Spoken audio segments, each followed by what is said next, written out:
Minnesota made another step toward getting life back to normal this month when Governor Walz rolled back public gathering restrictions. It means restaurants, bars, and gyms can have more customers in person.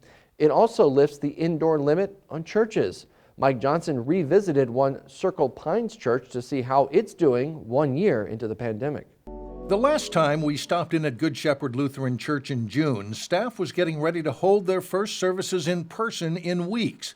Today, pews are still taped off to promote social distancing, and Pastor Ted Diedrich says in-person attendance is about 60% what it was, but online viewing is more than making up the difference. With the online numbers, we're probably pretty close to what we were before COVID, maybe even a little above, depending on how many people you have viewing each hit. Diedrich says lifting the COVID capacity limits may not really make that much difference, but he says getting vaccinated will work to increase parishioners' comfort levels. We have had a couple of them who have just returned in the last week or two because they've had their vaccine. So I anticipate that that's going to impact us probably greater than the last directive from the government. Last year, Easter services at many churches were online only. Now, with attendance limits lifted and Easter approaching, Pastor Diedrich says it's hard to predict. Again, with Easter, we're not sure what to expect, but what we do have